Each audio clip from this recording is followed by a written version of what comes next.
In the few following slides, cash colors will show how Africa can increase the amount of money that gets to the continent through the sweat of its people abroad by following the recommendations of the World Bank, such as finding ways to reduce high remittance costs. This slide is a screenshot from the September 2021 issue of Remittance Prices Worldwide, published by the World Bank. This and more issues can be downloaded from the site www.worldbank.org. Almost all the information on this slide, other slides, and everything that Cash Colors Dash relies on World Bank data. Remittance prices are highest in Africa. As the great sage Beyonce's husband Jay-Z once said, "Men lie, women lie, but numbers don't lie." Looking at the chart here, you can see that remittance prices or rates are highest in Africa. And it is Africans that should step up to the plate and do something about it, not the World Bank. Ghana received $3.6 billion through remittances from its indigenes abroad. The money did not arrive in one big tranche like a loan. Rather, they came in little bits as monies to support families and projects in the country. These monies arrived in the country through companies, most of whom charged little fees. Some even advertised that the transfers were free. Anytime you hear the word free, please freeze and think, because there is nothing free in this world.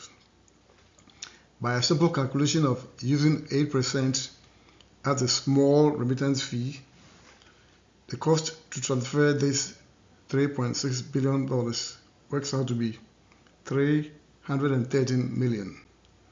Now, one question. How much money could have gone to Ghana if the remittance rate was 6, 5, 4, 3, or 2%? Transferring money to Ghana, Senegal, Kenya, or anywhere in Africa is a transaction which should involve some negotiation. The customer should look at the many companies that are promising to do the job and choose one, just like buy an airline ticket to go home. The transaction takes place on a virtual table. The money that is not sent home remains on the table. That is what Cash Colors calls table cash. Kenny Rogers' song The Gambler said, "You never count your money when you are sitting at the table." So it's like we are now at that table. Similarly, you should not send the money until you look at what you are going to leave behind. In this particular example, which we shall discuss on the slide here, someone wants to send $500 to his people in Ghana. The Foreign Bureau is where normally the RSPs buy their currency from. It therefore has the highest rate possible. Here it is 12, as you can see from the slide. After buying from the Forex, the service companies then unilaterally decide on how much to sell to the customer. On this particular day, the rates quoted are as follows. Small World 11, Wise 10.5, Western Union 10. Now, if Forex was a service company, then they will send 6,000 cedis to Ghana, which is 500 times 12, leaving nothing on the table. Small World sends 500 times 11, equal to 5,500 cedis to Ghana. Y sends 500 times 10.5, which is 5250 to Ghana, leaving 750 on the table. Small World left 500 on the table anyway. Western Union sends 500 times 10, which is 5,000 to Ghana, leaving 1,000 cedis on the table. Another way of seeing why the US economy is so big. Now this slide is exactly like the previous one. The amounts here are in dollars, and the previous one, the amounts were in cedis. And as you can see from the slide, for the Forex, there is nothing on the table. A Small World 42 on the table, Y 63, and Western Union 83 on the table. This is the same information in graphical form from the previous slides. The number of cedis that get to Ghana proportionately reduces as the rate reduces. This one is exactly the same as the previous slide, except that the amounts here are quoted in dollars. Again, as you can see, when Forex is 12, the rate is 12, the amount is 500. When Small World is 11, the amount is 458. Y is 10.5, the amount is 437.5. Western Union is 10, the amount is 417. This graph mimics the previous ones. They convey the same information.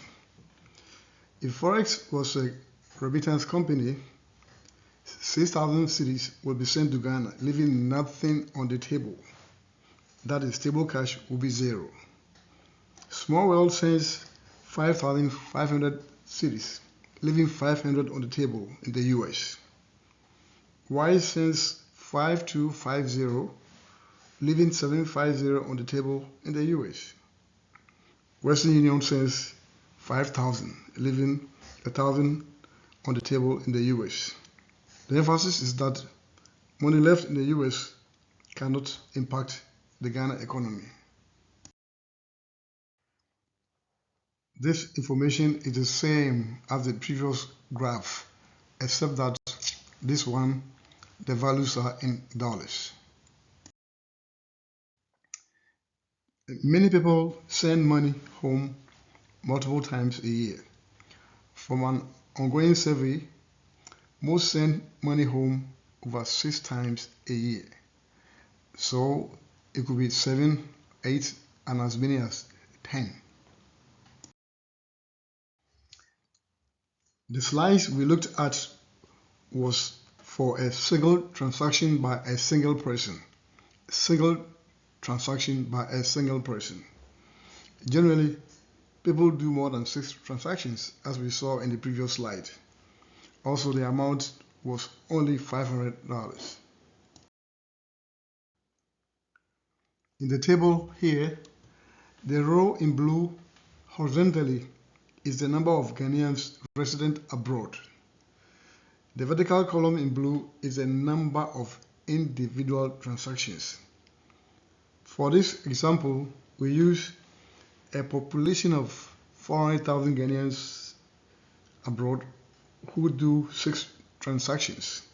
So 400,000 times 6 gives us the number in yellow, 2,400,000, which is 2,400,000 transactions.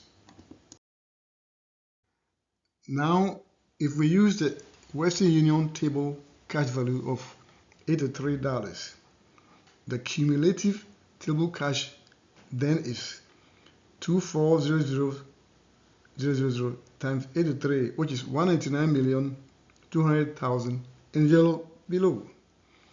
This is how much we as a corporate body live in the US and other areas abroad if we use Western Union, which happens to be the largest remittance service provider in the world.